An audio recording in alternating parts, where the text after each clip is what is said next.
જય શ્રી કૃષ્ણ. વૈષ્ણવો, વ્રજભૂમિ પુરાણ કાળમાં વ્રજદેશ તરીકે પ્રસિદ્ધ થઈ, પરંતુ વેદકાળથી તેનો સંબંધ શ્રી કૃષ્ણ અને શ્રી યમુનાજી સાથે હતો. અને વેદમાં ચરંત કૃષ્ણ એવો શબ્દ પ્રયોગ મળે છે. એવી જ રીતે વેદમાં અંશુમતી એવો શબ્દ પણ મળે છે. અંશુમતી એ અંશુમાનનું સ્ત્રીલિંગ સ્વરૂપ છે. અંશુમાન એટલે સૂર્ય, અને એ સંબંધે અંશુમતી એટલે સૂર્યપુત્રી શ્રી યમુનાજી.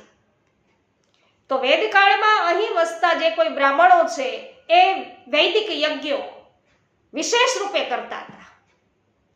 તેઓ તપોનિષ્ઠ હતા, અને તેથી અહીં તપનું વિશેષ એવું પ્રાધાન્ય અને પ્રારબ્ધ વૈષ્ણવો હતું. એટલે વ્રજ વેદકાળમાં તપોભૂમિ અને યજ્ઞભૂમિ હતું. અને મહર્ષિ પરાશર એ આ વ્રજભૂમિના વતની હતા. અને આજે શ્રી ગિરિરાજજીની તળેટીમાં આવેલો જે ચંદ્ર સરોવરનો વિસ્તાર છે ને, એ પરાસુની નામથી જે પ્રસિદ્ધ છે. એક મત પ્રમાણે એ પરાસુની શબ્દ છે ને એ પરમરાસસ્થલીનો અપભ્રંશ થયો છે. પરમરાસસ્થલીનો અપભ્રંશ થઈ અને પરાસોલી બની. અને બીજો મત એવો પણ છે વૈષ્ણવો કે આ વિસ્તાર છે એ શ્રી યમુનાજીની બે ધારાઓ વચ્ચેનો એક ભૂમિ પ્રદેશ હતો.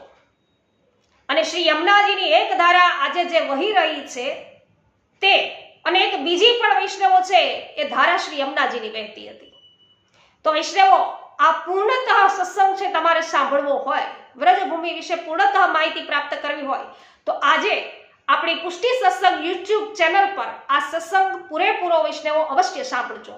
અને હજુ સુધી આપે પુષ્ટિ સત્સંગ ચેનલને સબસ્ક્રાઇબ ન કરી હોય તો અવશ્ય કરી લેજો, જેથી પૂર્ણતઃ માહિતી તમને વ્રજભૂમિ વિશે આ જ રીતે રોજે રોજ પ્રાપ્ત થશે.